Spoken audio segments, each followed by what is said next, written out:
السلام علیکم ورحمۃ اللہ وبرکاتہ نحمده ونصلی علی رسولہ الکریم اما بعد فاعوذ باللہ السمیع العلیم من الشیطان الرجیم بسم اللہ الرحمن الرحیم رب اشرح لی صدری ویسر لی امری واحلل عقدۃ من لسانی یفقهوا قولی واجعل لی وزیرا من اہلی رب زدنی علما اللہم فقہنا فی الدین سبحانک لا علم لنا الا ما علمتنا انک انت العلیم الحکیم۔ آج ہم سورۃ المنافقون کو ڈسکس کریں گے۔ سورۃ المنافقون میں ہم دیکھیں گے کہ منافقت کو ڈسکس کیا گیا ہے، اس کی تعریف، اس کی تفصیل، پھر اس کا نتیجہ کیا نکلتا ہے اور اس کا علاج کیا ہو سکتا ہے۔ یہ ساری ڈیٹیلز ہم ان 11 آیات میں دیکھیں گے۔ ہم جانتے ہیں کہ منافقین جو ہیں یا منافقت کا جو ٹاپک ہے یہ صرف سورۃ المنافقون میں ڈسکس نہیں ہوا، بلکہ اس سے پہلے کئی مدنی صورتوں میں اس کو اللہ تعالیٰ نے ڈسکس کیا ہے، جیسے سورۃ البقرہ، سورہ آل عمران اور سورہ محمد جو ہیں، ان میں نفاق سے متعلق اللہ تعالیٰ نے تنبیہ کی ہے کہ یہ یعنی آپ اس طرح سمجھیے کہ اس سے ریلیٹڈ ابتدائی آیات ہیں، اس کو انٹروڈیوس کروایا گیا ہے کہ یہ بھی ایک بیماری ہے جو کہ معاشرے کے لوگوں میں ایگزسٹ کرتی ہے۔ اس کے بعد پھر سورۃ النساء، سورۃ الاحزاب جیسی مدنی صورتیں نازل ہوئیں جن میں کھل کر پھر منافقت سے ریلیٹڈ گفتگو کی گئی ہے، اور اس کے بعد پھر سورۃ التوبہ ہے، سورۃ الحدید ہے، جس میں منافقت کا نقطۂ عروج ڈسکس کیا گیا ہے، یعنی اس میں سب سے زیادہ اوپنلی ان کی ڈیٹیلز بتائی گئی ہیں، ان کی نشانیاں بتائی گئی ہیں، اور ان کی ہلاکت سے ریلیٹڈ بات ہے، ان کو عذاب کیا ہوگا اس سے ریلیٹڈ باتیں ہیں، تو اس میں ہم زیادہ ڈیٹیل دیکھتے ہیں۔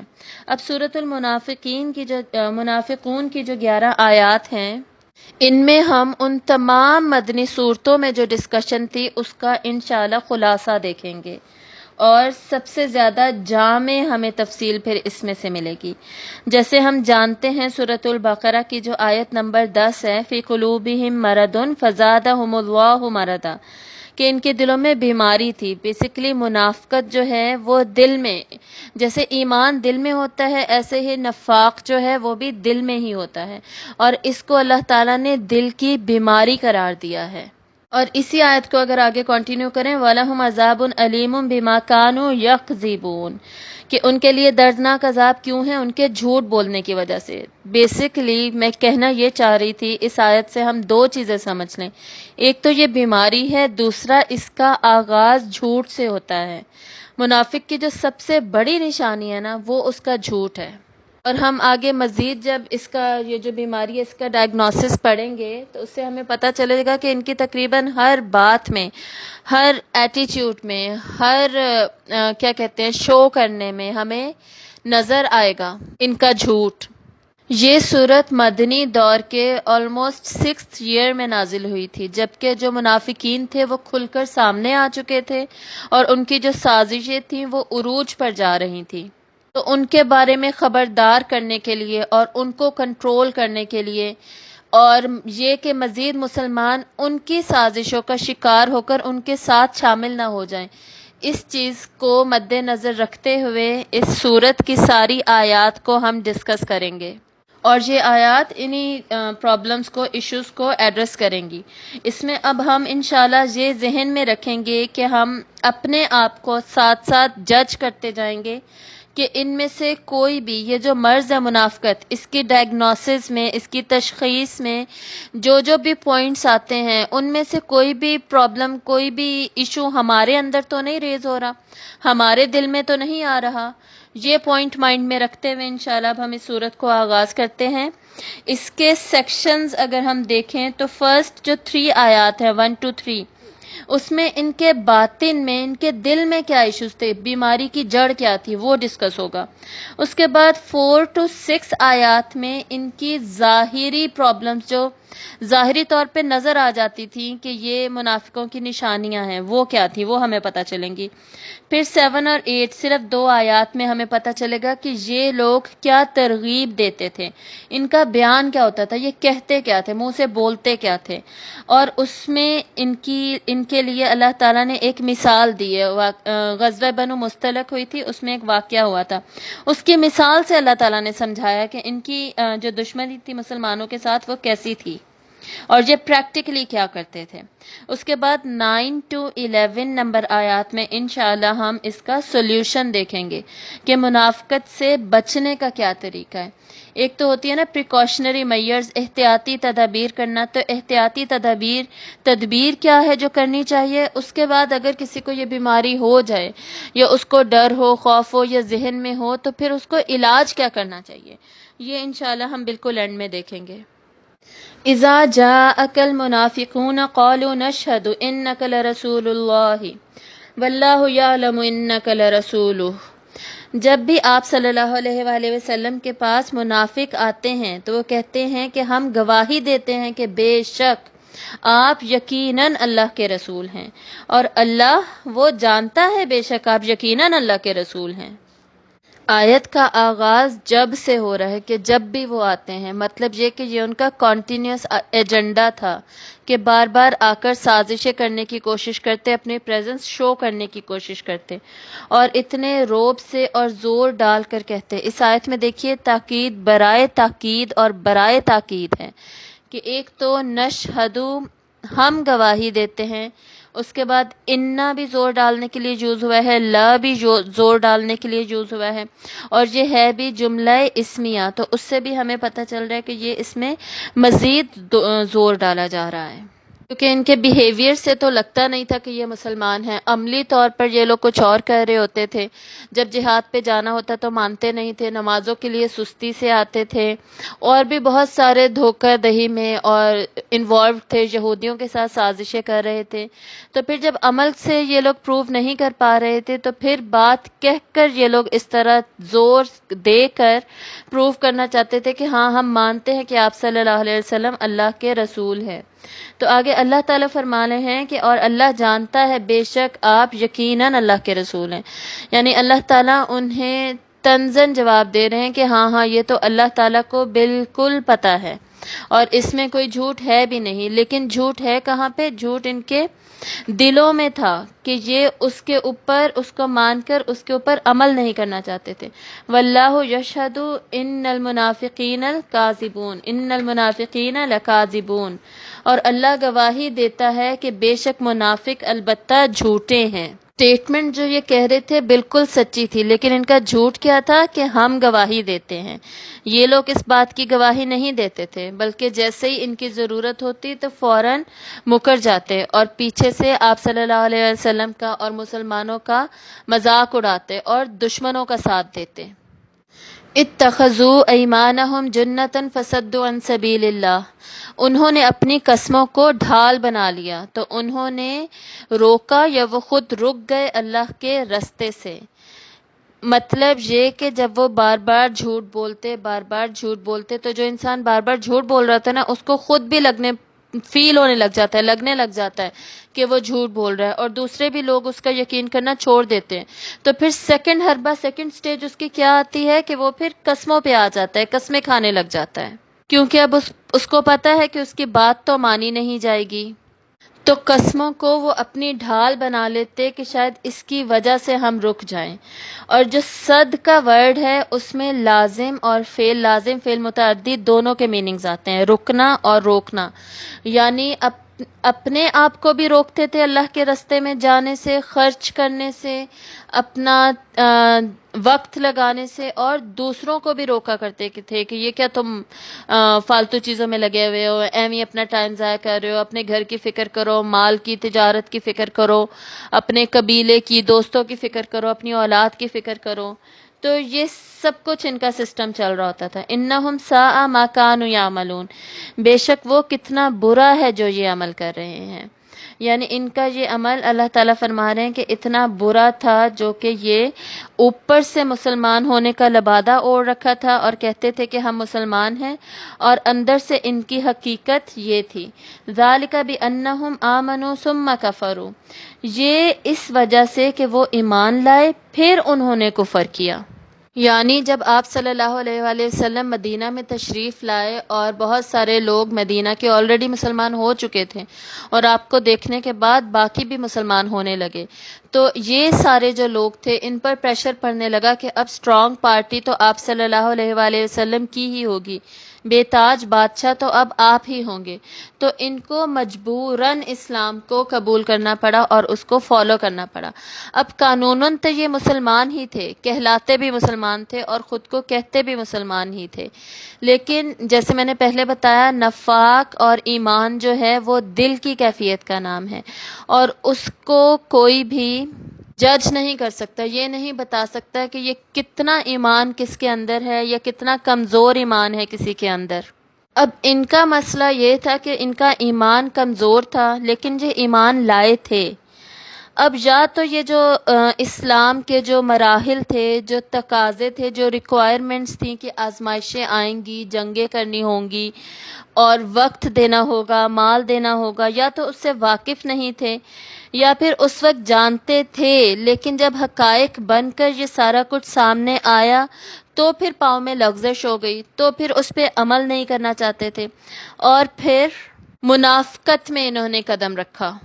مکی دور میں ہم جانتے ہیں کہ دو ہی قسم کے لوگ تھے، ایک مسلمان تھے اور دوسرے کافر تھے، جو کہ کھلم کھلا کہتے تھے کہ ہم ایمان نہیں لے کر آتے۔ اور قانوناً ابھی بھی اگر ہم دیکھیں تو یہ دو ہی کیٹیگریز ہیں، ایک مسلم ہے، دوسرے نان مسلمز ہیں، غیر مسلم ہیں۔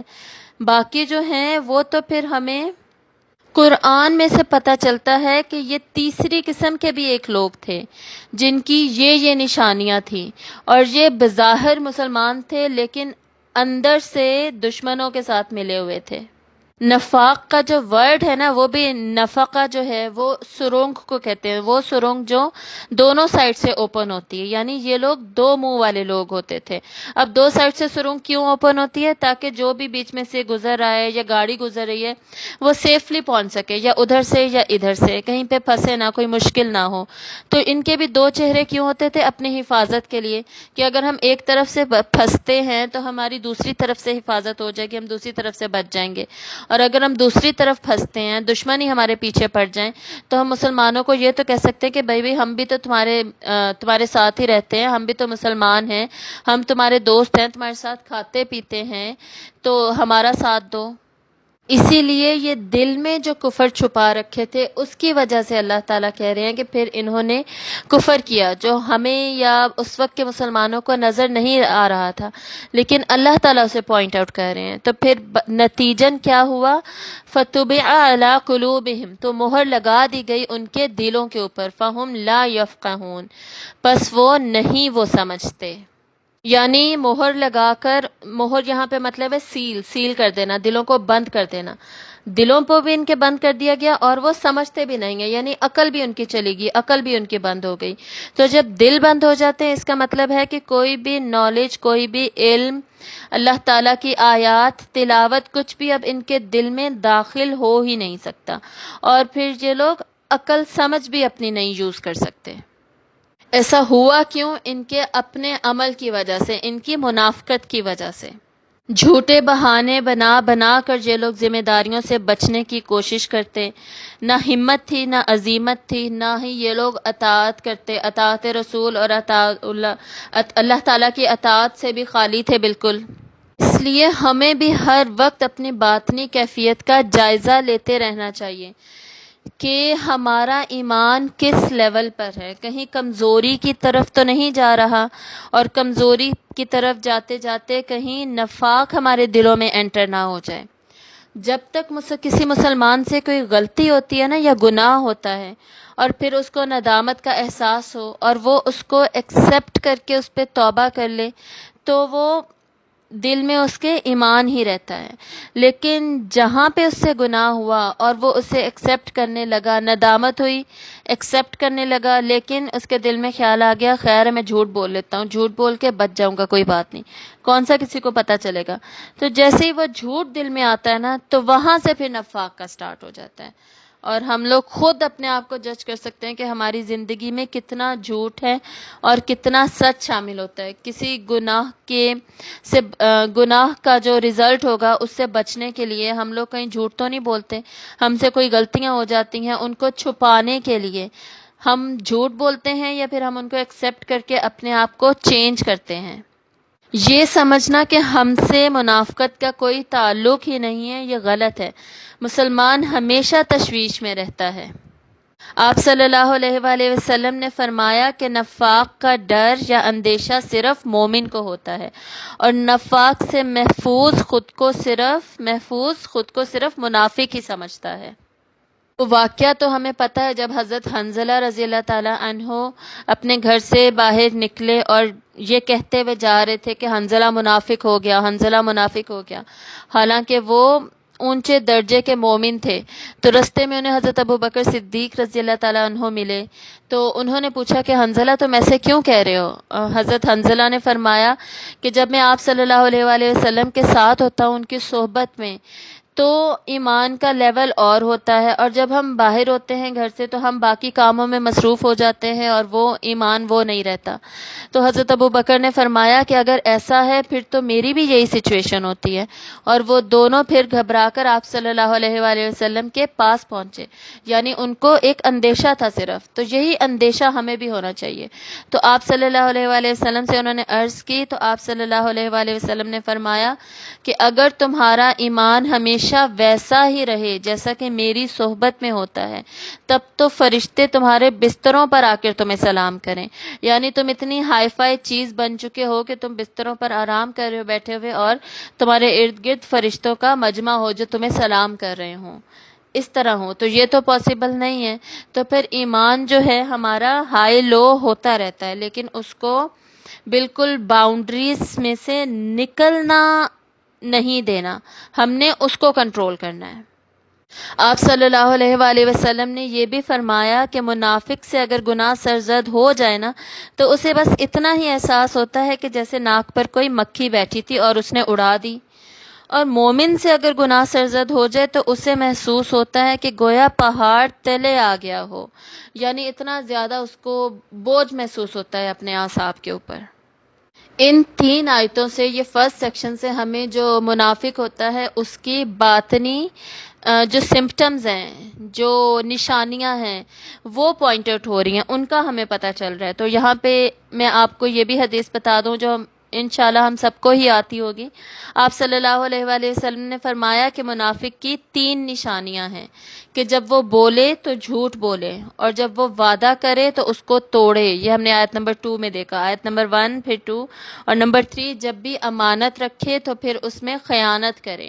یہ بھی یعنی جھوٹ کا یہ ایک درجہ ہو جائے گا. اور یہی حدیث، یہ بخاری میں ہے، یہ حدیث مسلم میں یہی حدیث آگے کنٹینیو ہوتی ہے. سیم نشانیاں آپ صلی اللہ علیہ وسلم کی مینشنڈ ہے. اور اس کے بعد پھر چاہے ایسا شخص نماز پڑھتا ہو، روزہ رکھتا ہو اور پورا زوم رکھتا ہو کہ میں پکا مسلمان ہوں، لیکن وہ دل سے کیا ہے؟ منافق ہے. اور جو منافقین اس وقت آپ صلی اللہ علیہ وآلہ وسلم کے زمانے میں ہوتے تھے، وہ مسجد نبوی میں آ کر آپ صلی اللہ علیہ وآلہ وسلم کے پیچھے نماز پڑھا کرتے تھے اور ساری نمازیں پڑھتے تھے، آپ کے خطبات بھی سنتے تھے، لیکن ان کا یہ حال تھا. ان کی جو مزید نشانیاں بتائی گئی ہیں ان میں یہ بھی ہے کہ وہ نماز میں ہمیشہ سستی کرتے ہیں، اینڈ وقت پر آتے. جب آپ صلی اللہ علیہ وآلہ وسلم تبلیغ کر رہے ہوتے، تعلیم دے رہے ہوتے، تو وہ سب سے پیچھے بیٹھتے، دیواروں سے ٹیک لگا کر بیٹھتے، ایک دوسرے کو اشارے کر رہے ہوتے، مذاق اڑا رہے ہوتے، بیچ میں لفظ ایڈ کر رہے ہوتے. تو بیسیکلی یہ ان کا ایٹیٹیوڈ تھا.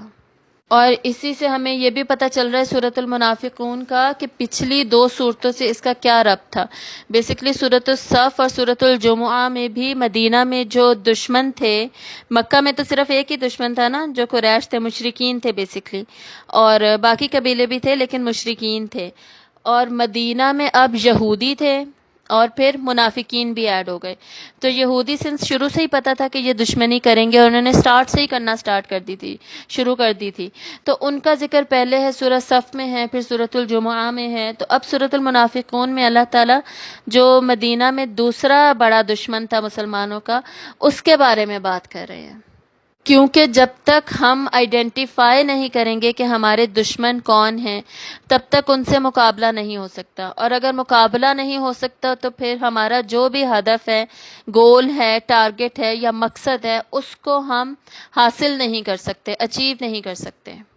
اور یہ بھی یاد رکھیے گا کہ ان نشانیوں کے علاوہ بھی علماء کرام نے قرآن مجید اور احادیث میں سے ساری نشانیاں اکٹھی کی ہیں، اور آلموسٹ 25 to 28 ٹوٹل نشانیاں ہیں جو کہ منافقین کی بنتی ہیں، جن کے ذریعے کہ انہیں پہچانا جا سکتا ہے، یا پھر ہم اپنے آپ کو اس کرائٹیریا کے اوپر رکھ کر جج کر سکتے ہیں کہ کیا کہیں ہم میں بھی یہ بیماریاں تو نہیں آ رہی، ہم میں تو نہیں شامل ہو رہی. اب آگے دیکھیے سیکشن نمبر 2، آیت نمبر 4، وَإِذَا رَأَيْتَهُمْ تُعْجِبُكَ أَجْسَامُهُمْ، اور جب آپ دیکھیں انہیں، آپ کو ان کے جسم اچھے لگیں گے. وَإِن يَقُولُوا تَسْمَعْ لِقَوْلِهِمْ، اور اگر وہ بات کریں آپ ان کی بات کو سنتے ہی رہ جائیں. اب باطن تو ان کا مر چکا تھا، اندر ایمان تو تھا نہیں جس کے ذریعے وہ کسی کو امپریس کر سکتے، کسی کو دکھا سکتے، یا ایمان کا نور ان کے چہروں پر نظر آتا، ان کی شخصیت میں ابھر کر آتا. تو ان کی ساری پھر کوشش کیا ہوتی تھی؟ اپنے ظاہر کو خوبصورت بنانے کی. اور یہ بھی ہمیں پتہ ہے کہ یہ لوگ ہمیشہ خرچ کرنے میں اپنا ہاتھ تنگ رکھتے تھے. صدقات، خیرات اور جہاد کے سلسلے میں اگر انہیں کچھ دینا پڑتا تو اس کو وہ بچا کے رکھتے. تو وہ بچا کے پھر کہاں لگتا تھا؟ اپنے اوپر ہی لگتا تھا نا، اپنے ظاہر کے اوپر لگاتے، اپنے آپ کو، اپنے جسموں کو خوبصورت بناتے، پھر اپنا کھانا پینا اچھا رکھتے. جب شیئرنگ ہی نہیں کر رہے، دے ہی نہیں رہے، تو پھر ظاہر ہے اپنے مال سے خود کھا پی رہے ہیں. تو پھر یہ لوگ اچھے خاصے صحت مند، لمبے چوڑے اور توانا ہوا کرتے تھے، اسپیشلی مہاجرین کے مقابلے میں، کیونکہ مہاجرین ہجرت کر کے آئے تھے، اپنا سارا کچھ چھوڑ کر آئے تھے، مال، دولت، گھر، سامان، ہر چیز بالکل خالی ہاتھ تھے. تو شروع کے سالوں میں تو انہیں بہت زیادہ فاقوں سے گزرنا پڑا تھا، لیکن دل ان کے منور تھے، ان کا باطن خوبصورت تھا.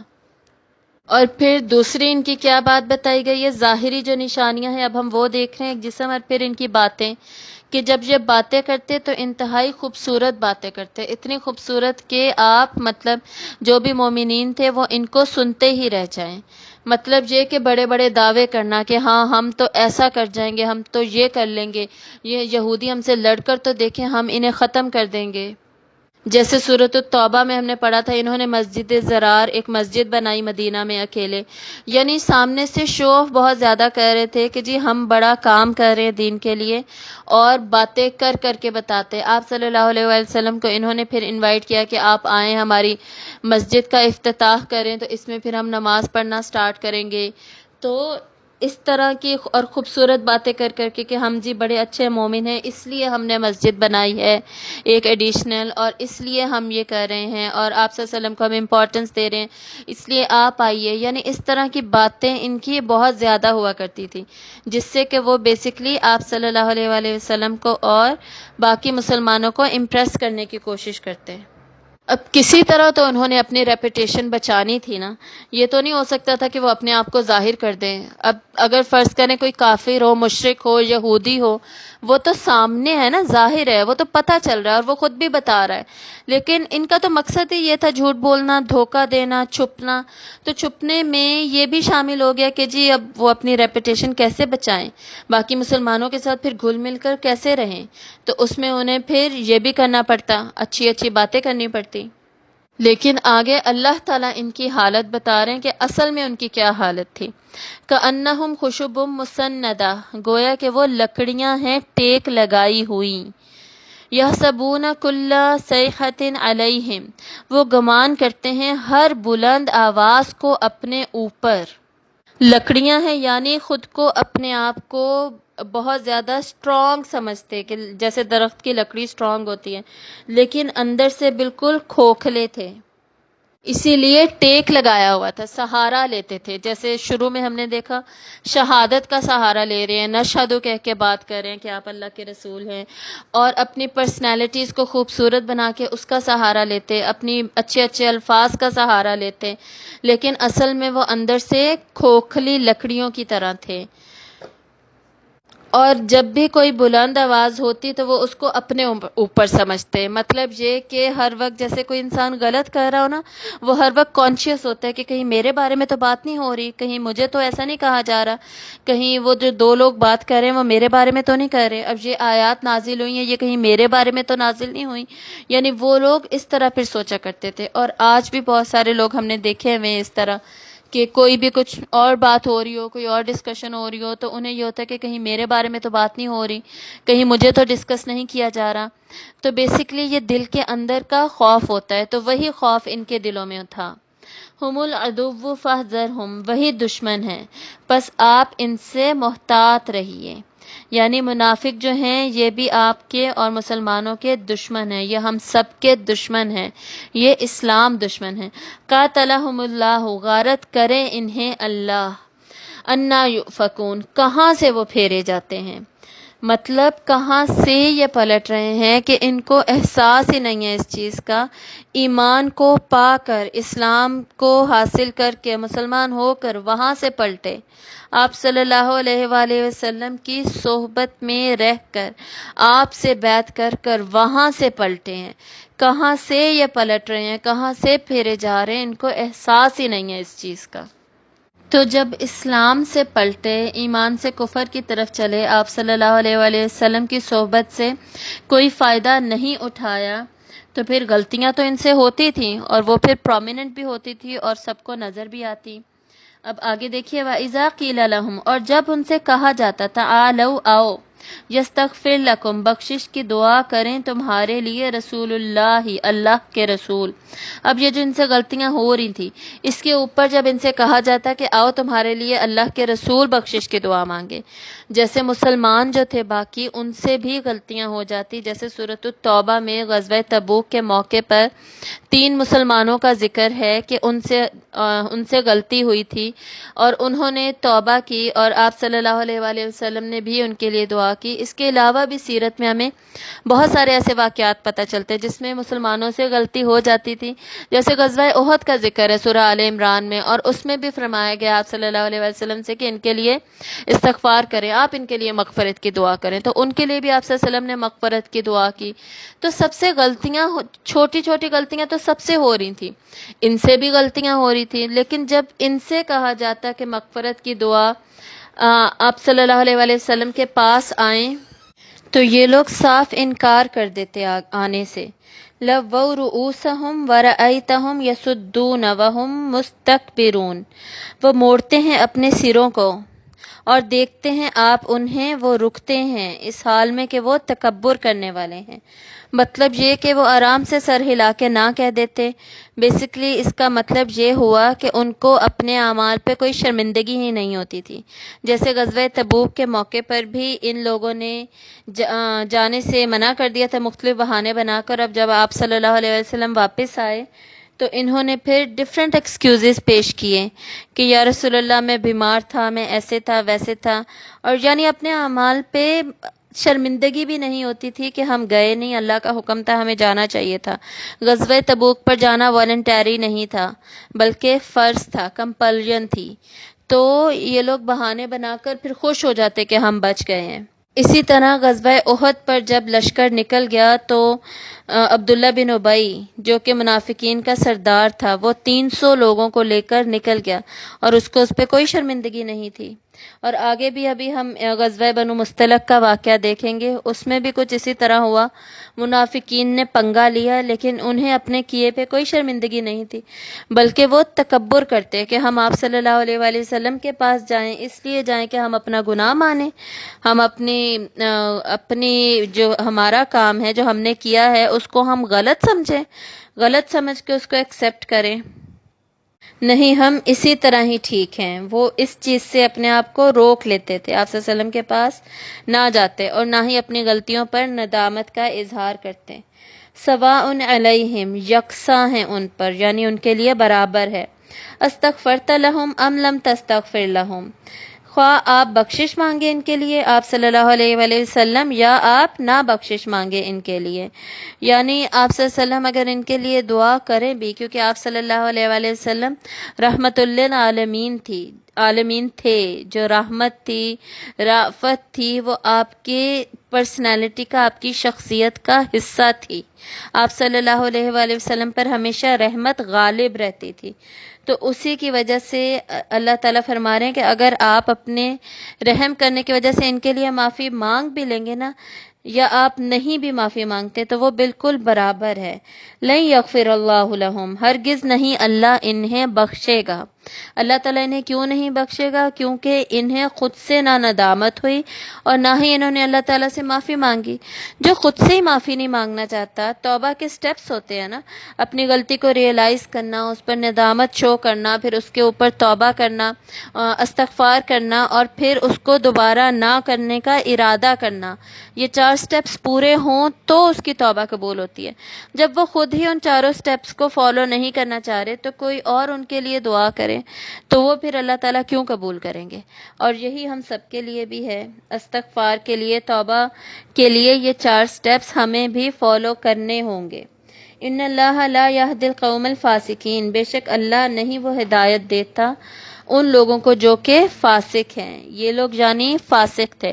فاسق مطلب نافرمان، جو اللہ تعالیٰ کی اطاعت سے انکار کرے، رسول اللہ صلی اللہ علیہ وآلہ وسلم کی اطاعت سے انکار کرے. یہ ان کی ظاہری نشانیاں تھیں کہ ان کی شخصیتیں، ان کا جو ظاہری لباس وغیرہ تھا وہ کیسا ہوتا تھا، ان کی بول چال، بات چیت کیسی ہوتی تھی، اور پھر ان کے ایٹیچیوڈ میں تکبر کا اظہار ہوتا تھا. اب اگلی 2 آیات میں اللہ تعالیٰ ان کے ان رویوں کو سمجھانے کے لیے یا ان کے معاملات کو سمجھانے کے لیے پریکٹیکل اگزامپل دے رہے ہیں سیرت النبی سے، غزوہ بنو المستلق میں سے، جہاں پر بالکل واضح ہو گیا تھا کہ یہ لوگ مسلمانوں کے دشمن ہیں اور ان کے خیر خواہ نہیں ہیں. بیسیکلی جھوٹ کے بعد جب وہ سٹیج آ جاتی ہے کہ یہ لوگ وعدہ خلافی کرنے لگتے ہیں، بیسیکلی جھوٹے وعدے کرنے لگتے ہیں اور وعدوں کو اپنی ڈھال بنانے لگتے ہیں. اس کے بعد جو لاسٹ سٹیپ آتا ہے نا منافقت کا، وہ یہ ہوتا ہے کہ یہ مسلمانوں کے ہی دشمن بن جاتے ہیں، کہ دوسرے مسلمانوں کو بھی کوئی خیر کیوں ملے، ان کے ساتھ کچھ اچھا کیوں ہو، ان کی برائیاں چل رہی ہیں، ان کے خلاف سازشیں چل رہی ہیں، ان کا برا بلا چاہا جا رہا ہے. تو یہ جو سٹیپ ہے نا، 3rd سٹیپ، اس سے متعلق اب یہ واقعہ ہوگا اور یہ آیات ہوں گی. بیسیکلی بنو المستلق جو ہے وہ چھوٹا سا قبیلہ تھا مدینہ سے باہر، اور آپ صلی اللہ علیہ وآلہ وسلم کو غزوہ خندق کے بعد کی یہ بات ہے، 5 ہجری کے اینڈ کی یا 6 ہجری کے سٹارٹ کی، جب آپ صلی اللہ علیہ وآلہ وسلم کو خبر ملی کہ یہ لوگ مدینہ پہ مسلمانوں پر حملہ کرنے کی تیاری کر رہے ہیں، کیونکہ یہ قریش کے ساتھ ملے ہوئے تھے. تو آپ صلی اللہ علیہ وآلہ وسلم کبھی بھی کسی خبر پر ایسے ہی عمل نہیں کرتے تھے، ہمیشہ پہلے اس کی تحقیق کرواتے، حالانکہ وہ خبر یوزلی صحابہ میں سے ہی کسی نے بتائی ہوتی تھی. اور ہمارا ماننا ہے کہ صحابہ عدول ہیں، یعنی ہمیشہ سچ بولنے والے، جھوٹ نہیں بولا کرتے تھے.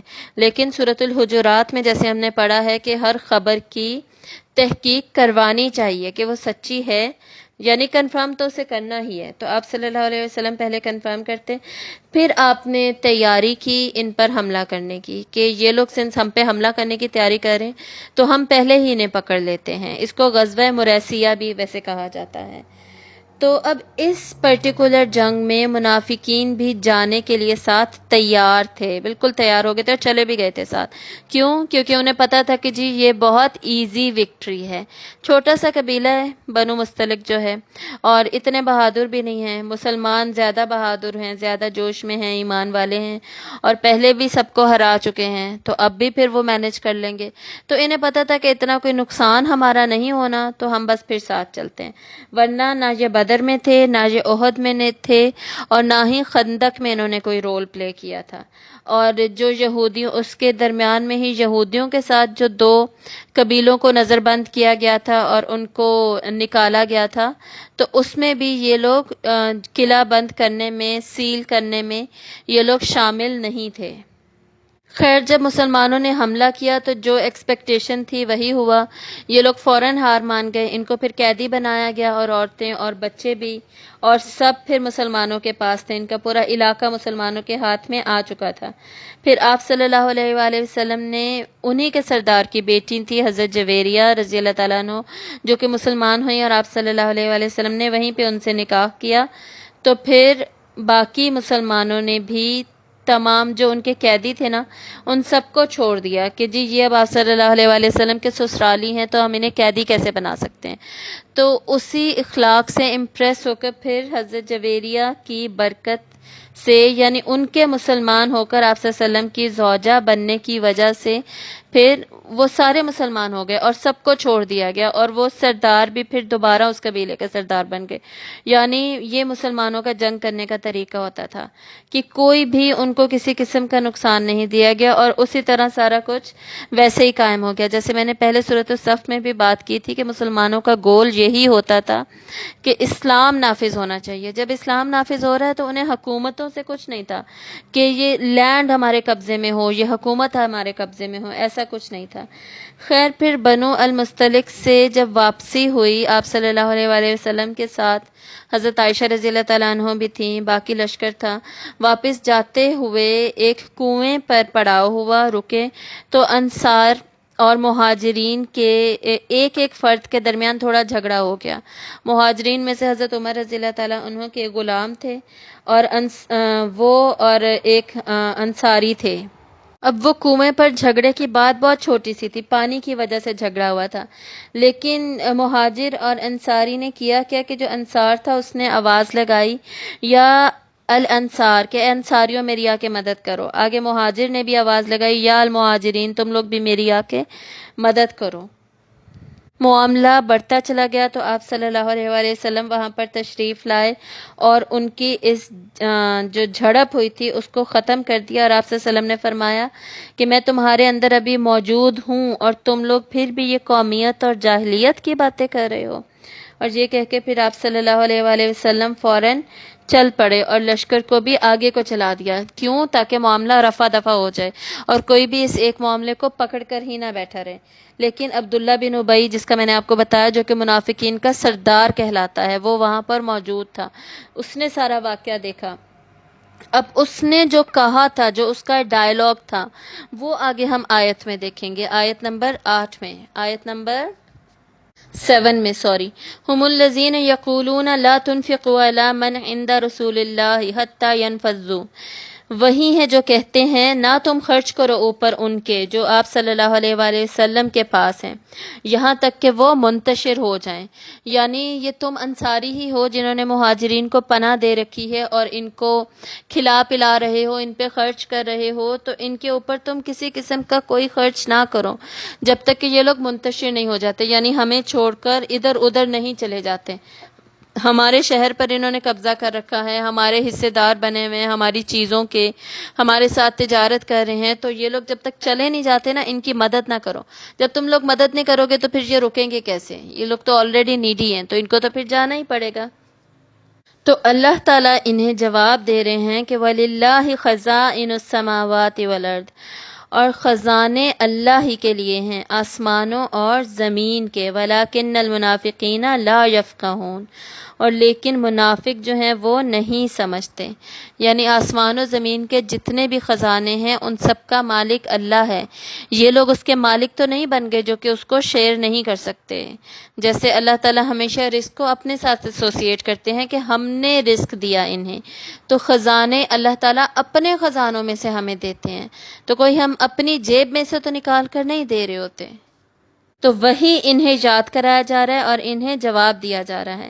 لیکن منافقین کا حال کیا ہوتا ہے کہ ان کے سامنے کوئی بھی دلیل دے دیں، کچھ بھی پیش کر دیں، وہ اس کو سمجھ نہیں سکتے۔ کیوں نہیں سمجھ سکتے؟ وہ پہلے ہی ہم نے پڑھ لیا، ان کے دلوں پر مہر لگ چکی ہوتی ہے۔ یقولون لئن رجعنا، وہ کہتے ہیں البتہ اگر واپس لوٹے ہم الی المدینہ، مدینہ کی طرف، لیخرجن الاعز منها الاذل، وہ کہتے ہیں البتہ اگر واپس لوٹے ہم مدینہ کی طرف، البتہ ضرور نکال دے گا زیادہ عزت والا اس سے زیادہ کمزور ضعیف کو۔ یعنی اس واقعے کے بعد عبداللہ بن ابی جو تھا سردار منافقین، اس نے اپنی پارٹی کو جمع کیا، جو بیسکلی باقی منافق تھے ان کو اس نے جمع کیا، اور اس میں اس نے یہ دعویٰ کیا کہ ہم مدینہ پہنچ کر ہم بڑے عزت والے ہیں، اور ہم یہ جو کمزور ضعیف لوگ ہم میں آ کر بس گئے ہیں، ان سب کو ہم نکال کر رہیں گے یہاں سے۔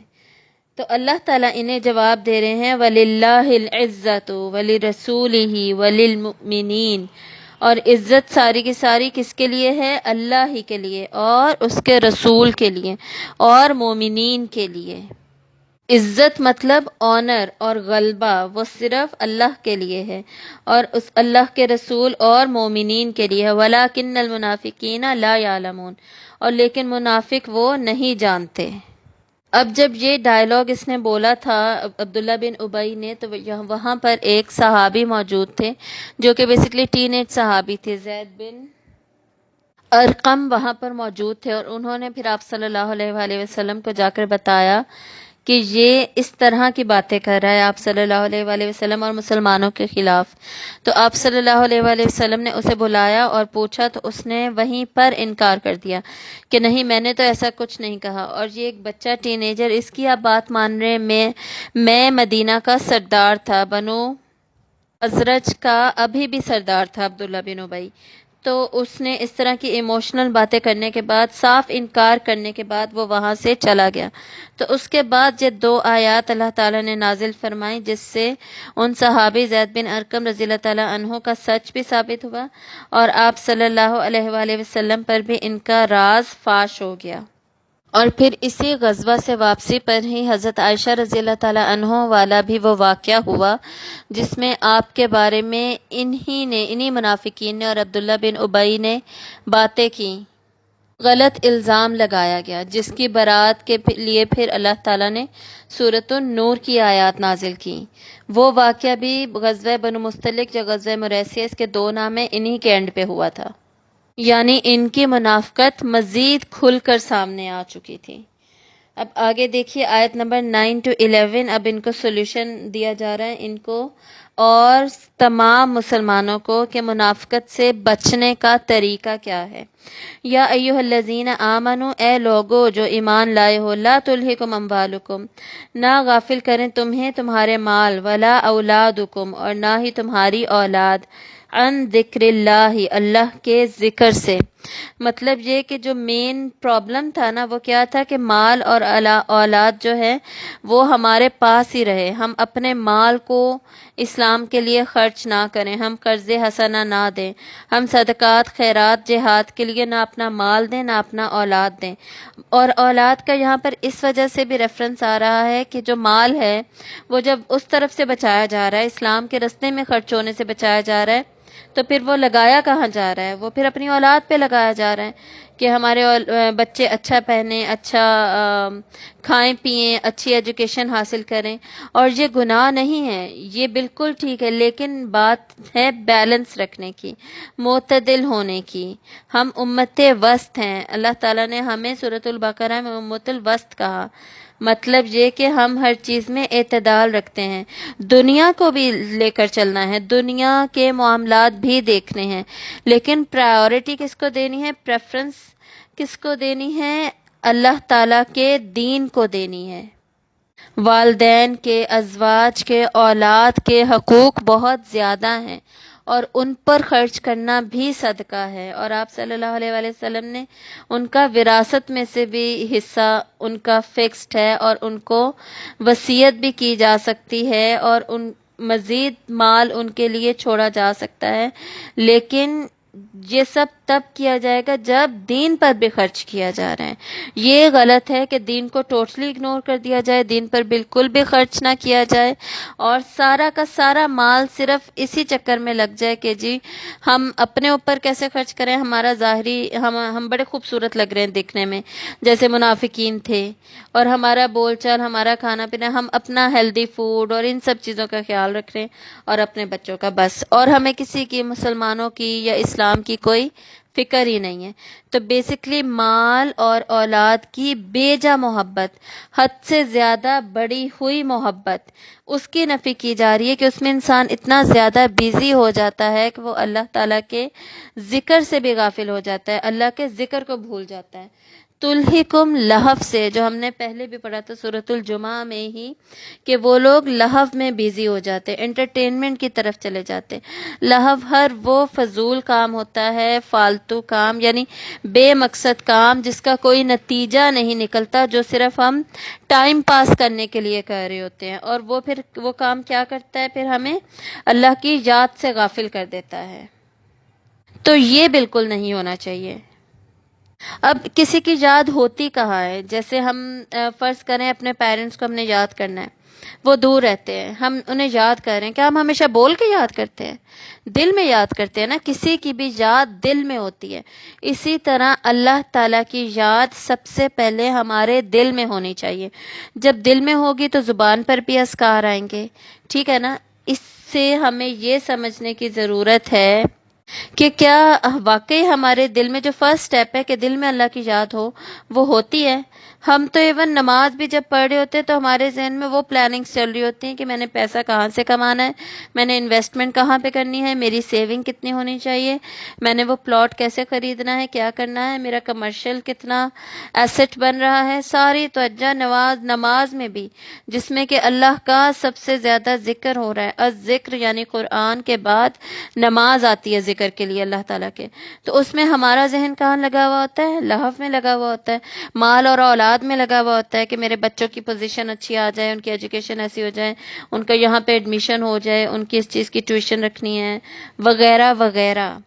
اس کے بجائے حساب الٹا ہونا چاہیے تھا کہ بجائے جب ہم مال کما رہے ہیں، کمانا تو منع نہیں ہے، تجارت تو ہے، تجارت تو الاؤڈ ہے، اور باقی بھی جابز اور کمانا سب کچھ الاؤڈ ہے، رزق حلال کمانے کی اجازت ہے.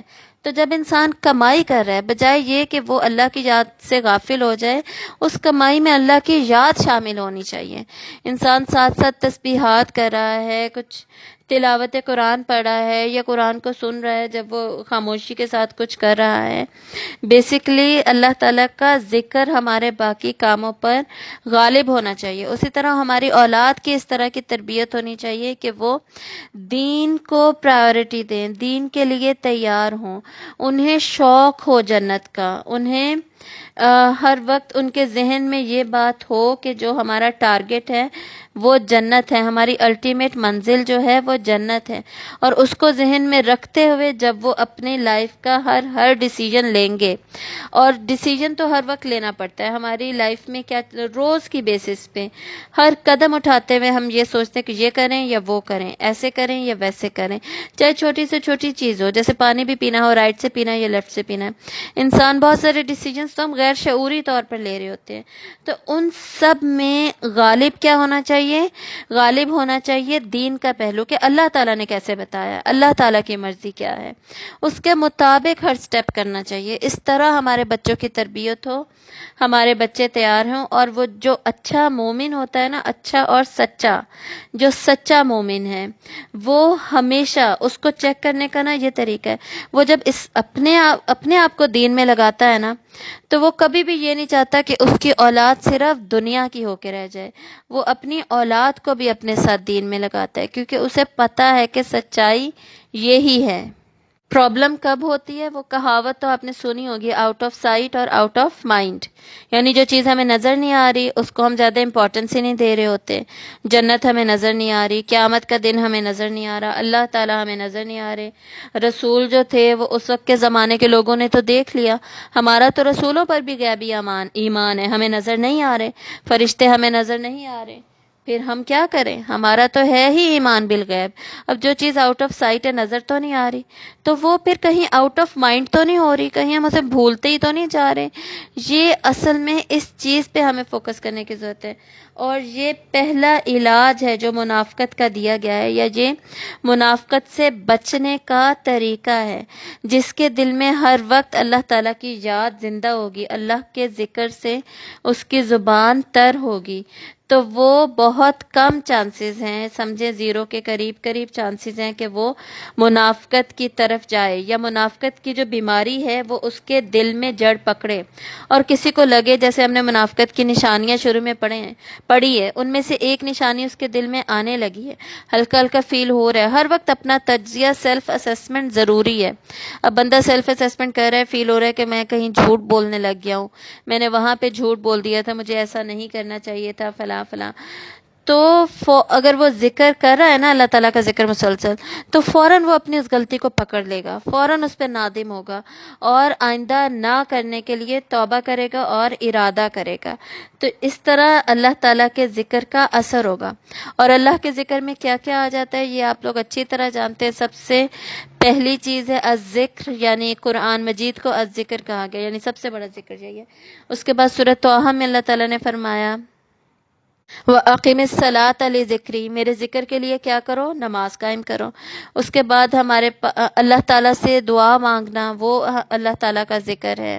تسبیحات جو آپ صلی اللہ علیہ وآلہ وسلم نے بتائی، تسبیح فاطمہ ہیں، اور مزید قرآنی اذکار کے علاوہ مسنون اذکار ہیں، تو یہ سارا کچھ اللہ تعالیٰ کی یاد میں آ جائے گا، اور ہمارے دل میں ہر وقت اللہ کی یاد ہونی چاہیے، اور زبان بھی ہر وقت اللہ تعالیٰ کی یاد، اللہ تعالیٰ کی تسبیحات سے تر ہونی چاہیے۔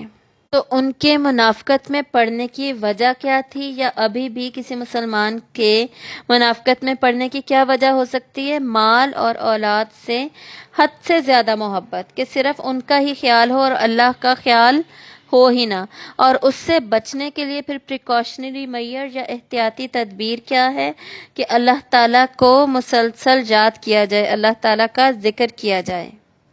وَمَن يَفْعَلْ ذَلِكَ فَأُولَٰئِكَ هُمُ الْخَاسِرُونَ، اور جو کوئی ایسا کرے گا تو یہی لوگ ہیں وہ جو خسارہ پانے والے ہیں، یعنی مال اور اولاد کی محبت میں جو بالکل بڑھ جائے گا، اور یعنی ان کی اتنی محبت ہو جائے کہ وہ اللہ کی یاد سے غافل ہو جائے گا، ہوش ہی نہیں ہے نمازیں پڑھنی ہے، جاب میں اتنے بیزی ہیں کہ ظہر بھی چھوٹ رہی ہے، عصر بھی چھوٹ رہی ہے، یا دکانداری ہے، کہیں پہ بھی کام کرنے جا رہے ہیں تو اتنی مصروفیت ہے کہ نماز ہی نہیں پڑھی جا رہی، قرآن کو تو کبھی 10 سال میں ہاتھ ہی نہیں لگا کر دیکھا، کبھی تلاوت کی ہی نہیں، بس وہی ہوش ہی نہیں ہے، ہوش کیا، ٹائم ہی نہیں ہے۔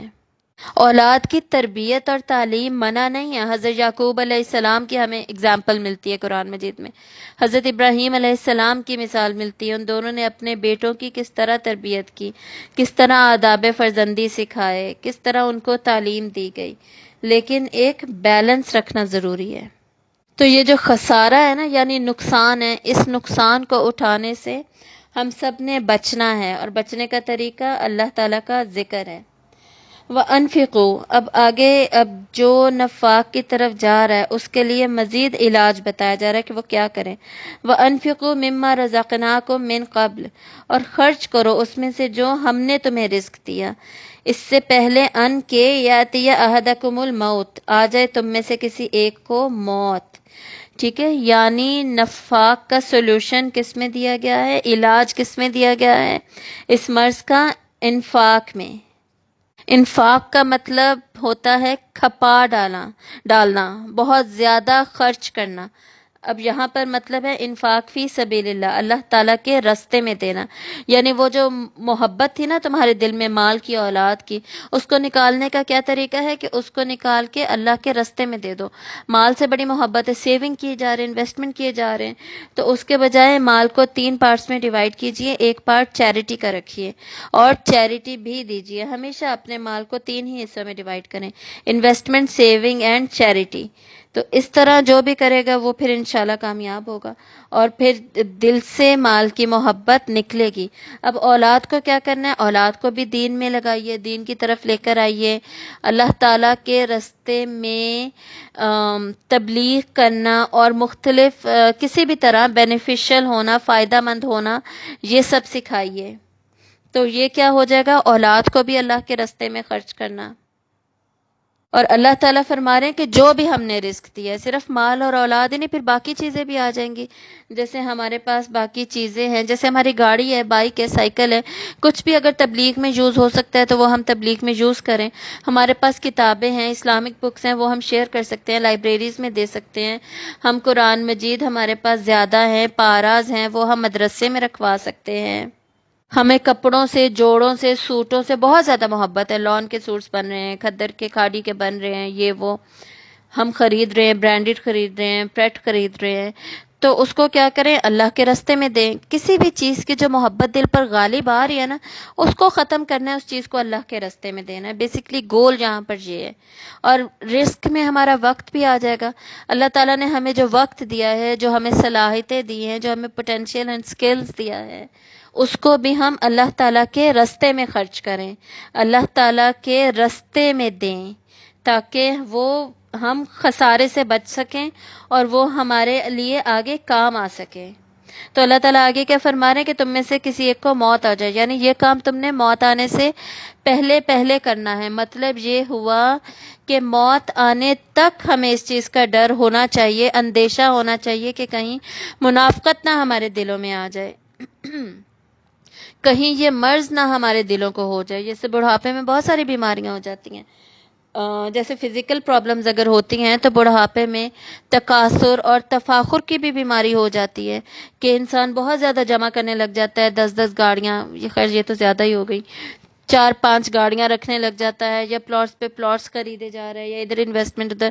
تکاثر پہ دھیان ہے سارا. پھر تفاخر پہ فخر کر رہا ہے کہ جی میرا بچہ تو آکسفورڈ سے پڑھ کر آیا ہے، میری بیٹی تو MIT سے پڑھی ہے، اور فلاں گوگل میں جاب کر رہا ہے، اور فلاں مائکروسافٹ میں جاب کر رہا ہے، میرا بیٹا ادھر ہے ادھر ہے. اس کو تفاخر کہتے ہیں. تو بیسکلی تکاثر اور تفاخر، اس طرح کی چیزیں جب دل میں آنے لگ جائیں گی نا، تو وہ پھر اپنے آپ کو، اور یہ یوزلی بڑھاپے میں ایسی چیزیں آتی ہیں. اس سے پہلے جوانی تک تو انسان اپنے آپ کو اسٹیبلش کرنے میں لگا ہوا ہوتا ہے. یہ سٹیپس ہم نے سورۃ الحدید میں پڑھے تھے کہ بچپن سے لے کر بڑھاپے تک انسان کا فوکس کن کن چیزوں پہ رہتا ہے.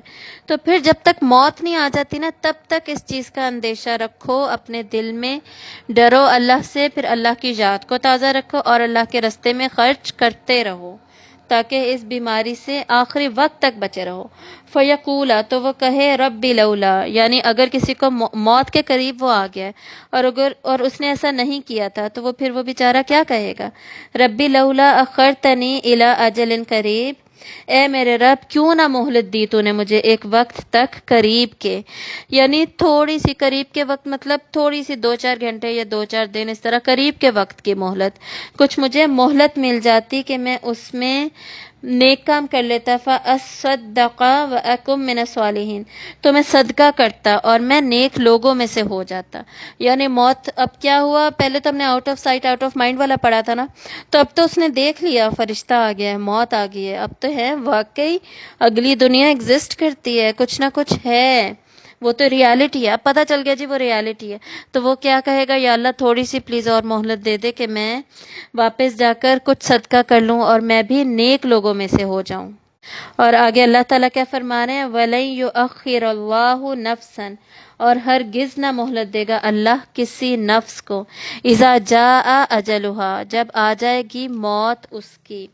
یعنی اب یہ لوگ کیا کر رہے ہیں؟ ندامت انہیں ہو رہی ہے، شرمندگی کا دل میں شرمندگی ہو رہی ہے، اس کا اظہار کر رہے ہیں، اور اب واپس جانا چاہ رہے ہیں اپنے جو بگڑے ہوئے معاملات ہیں ان کی درستگی کے لیے. اور جب پہلے انہیں کہا جا رہا تھا کہ جی ندامت شو کریں اور معافی مانگ لیں اور آپ صلی اللہ علیہ وسلم کے پاس جائیں، تب ندامت نہیں شو کر رہے تھے. تب کیا شو کر رہے تھے؟ تکبر. اور اب کیا شو کر رہے ہیں؟ ندامت. کرنی تو تب چاہیے تھی. اور اللہ تعالیٰ کیا کہہ رہے ہیں کہ اللہ تعالیٰ ہرگز مہلت نہیں دیں گے واپس جانے کی. تو پہلے یہ لوگ کہاں سے واپس گئے تھے؟ ہم نے کیا پڑھا تھا؟ آمنو ثم کفروا، پہلے ایمان لائے، اس کے بعد پھر انہوں نے کفر کیا. آیت نمبر 3 میں ہم نے پڑھا تھا. اور پھر اللہ تعالیٰ کیا کہہ رہے تھے؟ انا یوفکون، آیت نمبر 4 میں، کہ کہاں سے یہ پھیرے جا رہے ہیں.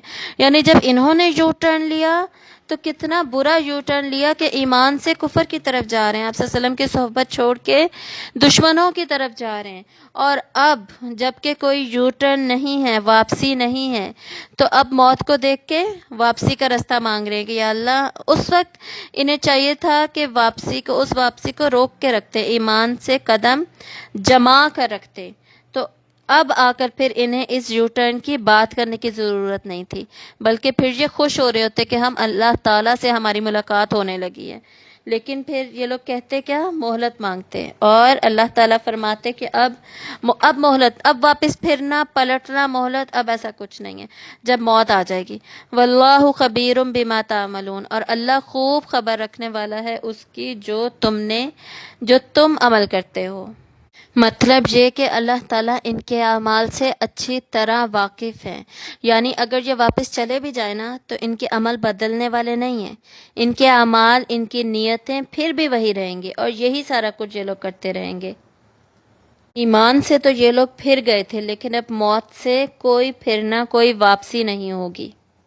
اس سے ہمیں یہ بھی پتہ چلتا ہے کہ ہمیں اپنی موت کی فکر کرنی چاہیے۔ اگر موت ذہن میں ہو نا تو کوئی اس طرح نہ کرے، ہر کوئی اپنے ایمان کی حفاظت کرے اور ایمان کو ہائی لیول پر ہی رکھے، کبھی بھی نفاق کو اپنے دل میں نہ آنے دے۔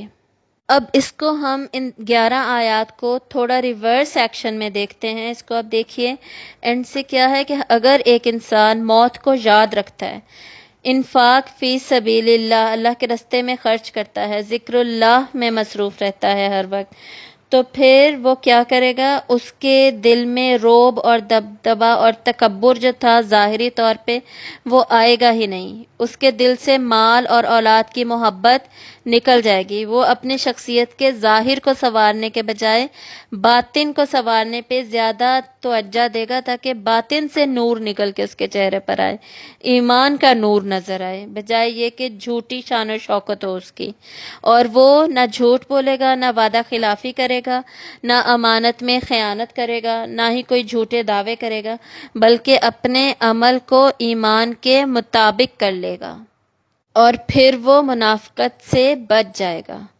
تو یہ تھی ساری منافقت کی سٹوری، جو کہ سمرائز کر کے خلاصے کے طور پہ اس صورت میں بیان کی گئی ہے۔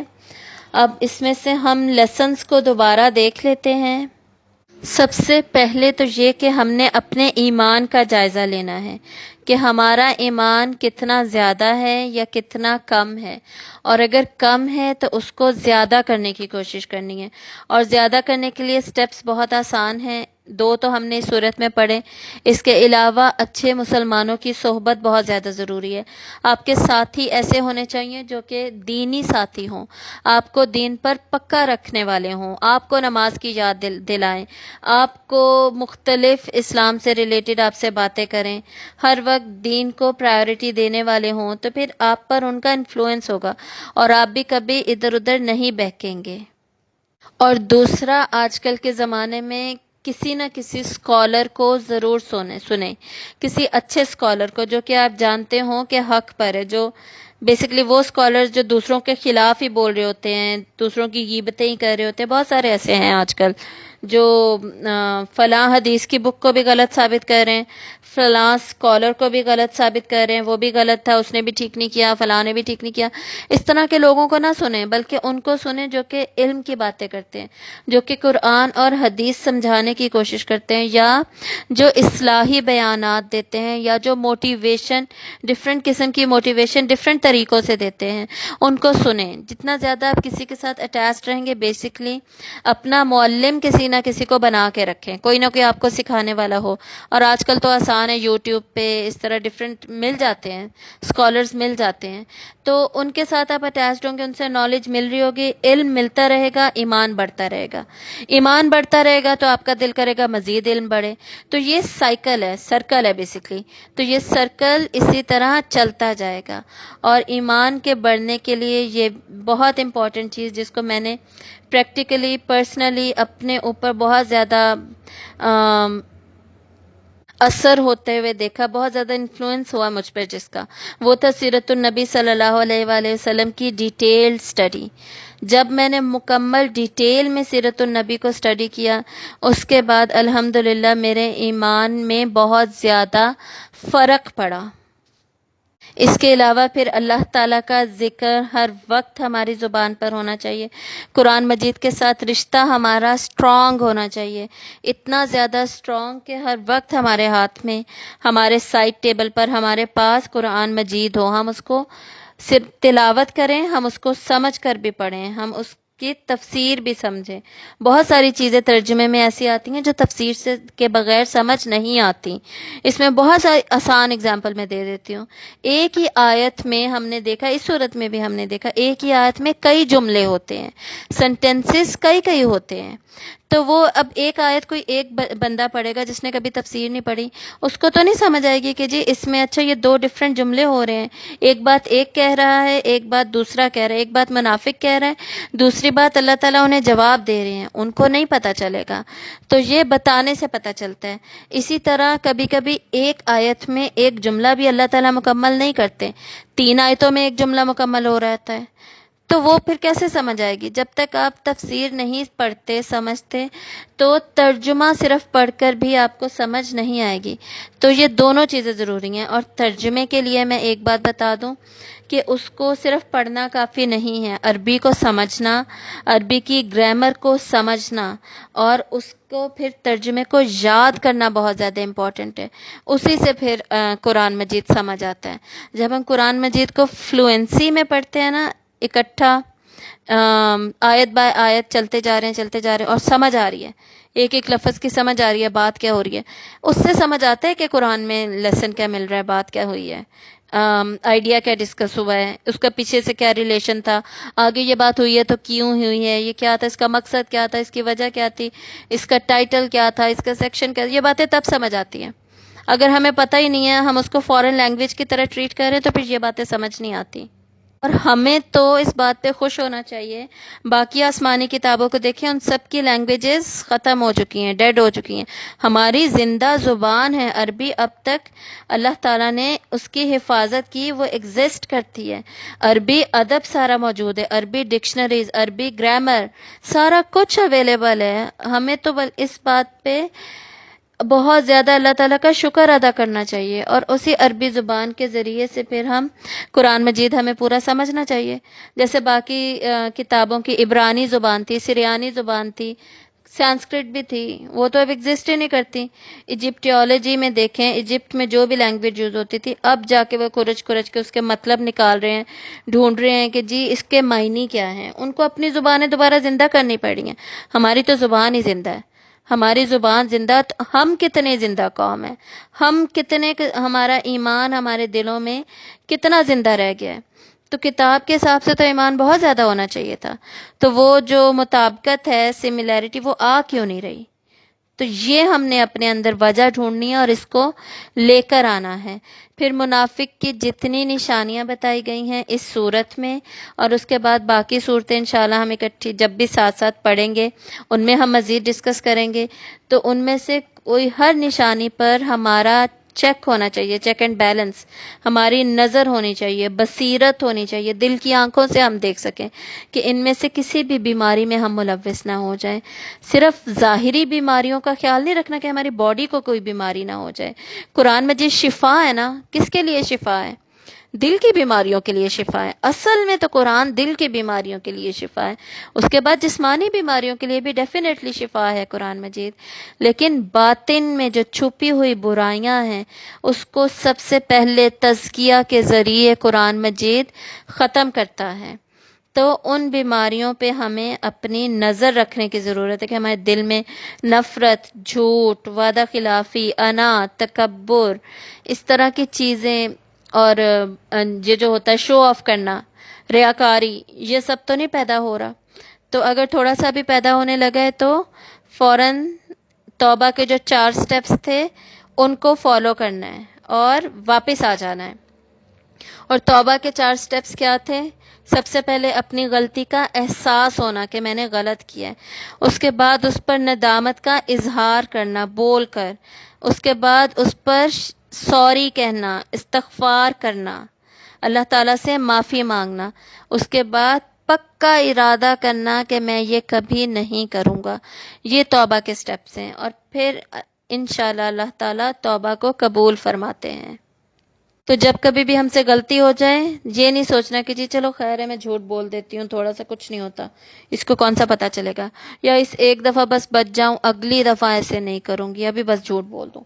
ٹیچر سے ہم لوگ جھوٹ بول رہے ہوتے ہیں، ماں باپ سے ہم لوگ جھوٹ بول رہے ہوتے ہیں، ہسبینڈ وائف جھوٹ بول رہے ہوتے ہیں. تو یہ سب جھوٹ ہی تو بنیاد ہے اس کی. اس صورت کی بھی پہلی آیت سے پتہ چلا، اور سورۃ البقرہ کی جو آیات ہیں اس میں بھی نتیجہ یہی نکل رہا ہوتا ہے کہ جھوٹ ہی بنیاد تھی. ان کو دردناک عذاب ہوگا، وجہ جھوٹ. تو یہ جو جھوٹ ہے نا، اس سے بچنا ہے. آپ صلی اللہ علیہ وآلہ وسلم نے فرمایا کہ مومن کچھ بھی ہو سکتا ہے لیکن جھوٹا نہیں ہو سکتا. مومن بزدل ہو سکتا ہے، مومن میں اور بھی کوئی بات ہو سکتی ہے، کمی ہو سکتی ہے، لیکن مومن جھوٹا نہیں ہو سکتا. پھر دنیا کی محبت، یعنی مال، اولاد، ازواج، والدین، گھر بار، پلاٹس، گاڑیاں، سارا کچھ، پوری دنیا کی محبت. اپنی نفس سے جو محبت ہوتی ہے انسان کو کہ میں خوبصورت لگوں، کچھ لوگوں کو سیلف لو بہت زیادہ ہوتا ہے.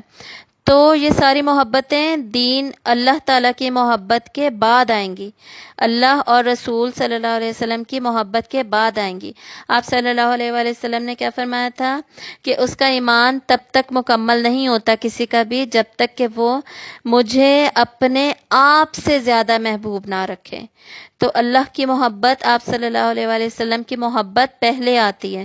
مطلب پھر یہ ہوا کہ ان کی اطاعت بھی پہلے آتی ہے، یعنی ان کی مرضی بھی پہلے آتی ہے، یعنی پھر ہم پریفرنس ان کی بات کو دیں گے. ہم کسی بھی معاملے میں اپنے آپ کو یا اپنی بات کو پریفرنس نہیں دیں گے. اور یہ ایک لائف سٹائل ہے.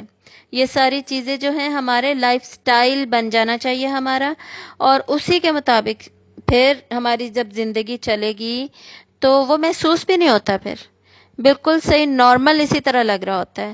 بچوں کو اسی سرکل میں اسی لائف سٹائل کا عادی بنائیں، اپنے گھر والوں کو بھی، اور اسی کو امپلیمنٹ کریں اپنی لائف میں. انشاءاللہ کوئی بھی پرابلم نہیں ہوگا. اور بہت سارے لوگ کرتے ہیں سوچتے ہیں کہ شروع کہاں سے کریں. بس قرآن کو پکڑ لیں، قرآن سے شروع کریں، پہلا سٹیپ لیں. قرآن سمجھتے جائیں، پڑھتے جائیں، اور کسی ایک سورت سے سب کچھ کمپلیٹلی حاصل نہیں ہوگا. پورا قرآن، جب ہم پورے قرآن میں سے ایک دفعہ ہمارا پورا سفر ہوگا نا کمپلیٹ، ہم اس میں سے گزریں گے، اس کو سیکھیں گے، پڑھیں گے، تو ہمیں سمجھ آئے گی، ہر چیز سمجھ آئے گی، تانے بانے سارے سمجھ آئیں گے، معاملات، اخلاقیات، عبادات، ہر چیز سمجھ آئے گی. اور بیسکلی مسئلہ یہ ہے کہ ایک چیز کے بغیر نا دوسری مکمل نہیں ہوتی. اب ہم عبادت سمجھ لیں، معاملہ نہ سمجھیں تو وہ مکمل نہیں ہوا، مزہ نہیں آئے گا. تو جب آپ پورے کو سمجھیں گے نا تو اس کو امپلیمنٹ کرنے کا آپ کو مزہ آئے گا، پھر وہ آپ کے لائف سٹائل کا حصہ بنے گا، پھر آپ اپنے اندر تبدیلی بھی دیکھیں گے.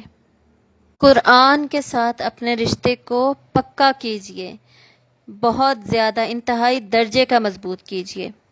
وآخر دعوانا ان الحمد للہ رب العالمین. السلام علیکم ورحمۃ اللہ وبرکاتہ.